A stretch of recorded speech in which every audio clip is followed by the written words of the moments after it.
Friends, welcome back to my channel. ನಾನು ನಿಮ್ಮ ಸೌಮ್ಯ ವಿನಯ್. ಎಲ್ಲರೂ ಹೇಗಿದ್ದೀರಾ? ಚೆನ್ನಾಗಿದ್ದೀರಾ ಅನ್ಕೊಂತೀನಿ. ಇವತ್ತು ಈಸಿಯಾಗಿ ಮಜ್ಜಿಗೆ ಸಾರು ಮಾಡೋದು ಹೇಗೆ ಅಂತ ತೋರಿಸ್ತೀನಿ. ಇದಕ್ಕೆ ಬೇಕಾಗುವ ಸಾಮಗ್ರಿಗಳು: ಸಾಸಿವೆ, ಈರುಳ್ಳಿ ಒಂದು, ಒಣಮೆಣಸಿನ್ಕಾಯಿ 6ರಿಂದ 7 ತೊಗೊಂಡಿದ್ದೀನಿ ನಾನು, ಎಣ್ಣೆ, ನಾನು ಕಲ್ಲುಪ್ಪು ತೊಗೊಂಡಿದ್ದೀನಿ. ಇಲ್ಲಿ ಅಕ್ಕಿನ 20 ನಿಮಿಷ ನೆನೆಸಿದ್ದೀನಿ. ಒಂದು ಅರ್ಧ ಮುಷ್ಟಿಯಷ್ಟು ಅಕ್ಕಿನ ನೆನೆಸ್ಬೇಕು. ಒಂದು 20 ನಿಮಿಷ ನೆನೆಸಿದ್ರೆ ಸಾಕು.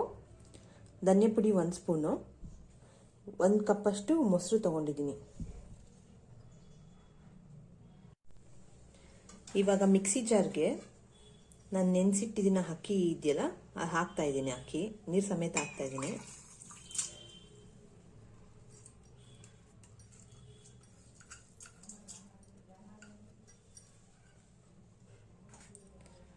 ಧನ್ಯ ಪುಡಿ 1 ಸ್ಪೂನು,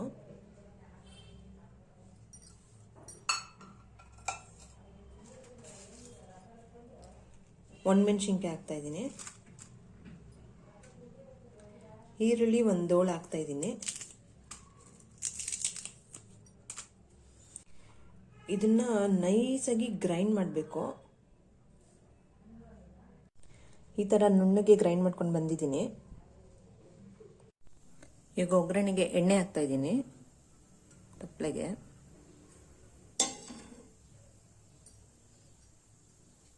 ಸಾಸಿವೆ, ಜಜ್ಜಿರೋ ಈರುಳ್ಳಿ,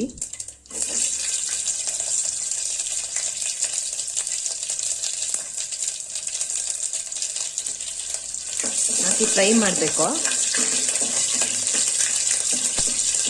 ಇದೊಂಚೂರು ಸ್ವಲ್ಪ ಬ್ರೌನಿಶ್ ಥರ ಆದಮೇಲೆ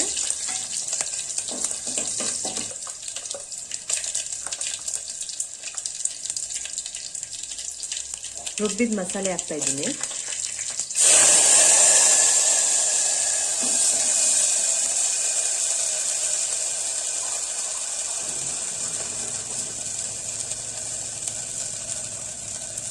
ಇದು ಸ್ವಲ್ಪ ಗಟ್ಟಿ ಇರೋದ್ರಿಂದ ನಾನು ನೀರು ಹಾಕ್ತಾ ಇದ್ದೀನಿ ಸ್ವಲ್ಪ. ಇದು ಈರುಳ್ಳಿ ಎಲ್ಲ ಹಾಕಿ ರುಬ್ಬಿರೋದ್ರಿಂದ ಹಸೆ ವಾಸನೆ ಹೋಗೋವರೆಗೂ ಸ್ವಲ್ಪ ಒಂದು 5ರಿಂದ 10 ನಿಮಿಷ ಬೇಯಿಸ್ಬೇಕು.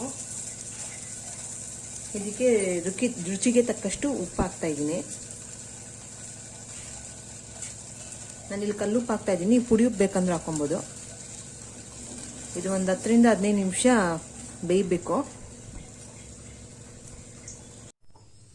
ಇವಾಗ ಮೊಸರನ್ನ ಮಿಕ್ಸಿಗೆ ಹಾಕಿ ನಾನು ಒಂದು ರೌಂಡ್ ಒರೆಸ್ಕೊತೀನಿ.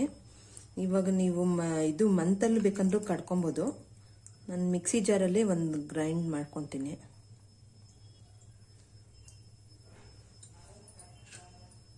ಒಂದು ರೌಂಡ್ ಓಡಿಸಿದ್ರೆ ಸಾಕು. ನೋಡಿ, ಈಗ 1 ರೌಂಡ್ ಗ್ರೈಂಡ್ ಮಾಡ್ಕೊಂಡು ಬಂದಿದ್ದೀನಿ ಮೊಸರನ್ನ. ಇವಾಗ ನೋಡಿ, ಇದು ಮಸಾಲೆ ಕೂಡ ಬೆಂದಿದೆ. ಇದು ಸ್ವಲ್ಪ ಕಮ್ಮಿ ಮಾಡಿಬಿಟ್ಟು ಸಿಮ್ಮಲ್ಲಿ ಇಟ್ಬಿಟ್ಟು ನಾನು ಮೊಸರು ರುಬ್ಬಿದ್ನಲ್ಲ ಮಜ್ಜಿಗೆ, ಅದನ್ನು ಹಾಕ್ತಾ ಇದ್ದೀನಿ.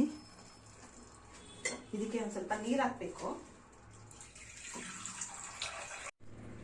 ಇದು ಗಟ್ಟಿ ಇರೋದ್ರಿಂದ ನಾನು ನೀರು ಹಾಕ್ತಾ ಇದ್ದೀನಿ. ನಿಮಗೆ ಎಷ್ಟು ಕ್ವಾಂಟಿಟಿ ಬೇಕೋ ಅಷ್ಟು ನೀವು ನೀರು ಹಾಕೊಬೋದು.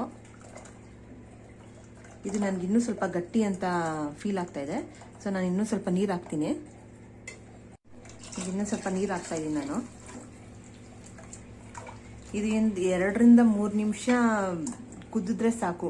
ಕುದಿಯೋದೇ ಫಸ್ಟೇ ನಾವು ಮಸಾಲೆ ಬೇಯಿಸ್ಕೊಂಡಿದ್ರಿಂದ ಮಜ್ಜಿಗೆ ಹಾಕಿದ್ವಲ್ಲ, ಒಂದು 2ರಿಂದ 3 ನಿಮಿಷ ಇದು ಕುದಿದ್ರೆ ಸಾಕು. ಜಾಸ್ತಿ ಏನು ಬೇಯಿಸೋದೇನು ಬೇಡ. ಮಜ್ಜಿಗೆ ಸಹ ರೆಡಿ ಇದೆ ನೋಡಿ. ಈ ಥರ ಆದರೆ ಸಾಕು. 2ರಿಂದ 3 ನಿಮಿಷ ಬೆಂದರೆ ಸಾಕು. ಜಾಸ್ತಿ ಏನು ಬೇಯಿಸೋದೇನು ಬೇಡ. ಒಮ್ಮೆ ಈ ಥರ ಟ್ರೈ ಮಾಡಿ ನೋಡಿ. ಯಾರು ಈ ಥರ ಟ್ರೈ ಮಾಡಿರಲ್ಲ. ಮತ್ತೆ ನೀವೇ ಇದೇ ಥರ ಮಾಡ್ಕೊಂಡು ತಿಂತೀರಾ ನೀವೇ. ಅನ್ನದ ಜೊತೆ ಮಜ್ಜಿಗೆ ಸಾರು ರೆಡಿ ಟು ಹೀಟ್. ಈ ವಿಡಿಯೋ ನಿಮಗೆ ಇಷ್ಟ ಆಗಿದ್ರೆ please like and share, comment, subscribe ಮಾಡಿ. Thank you.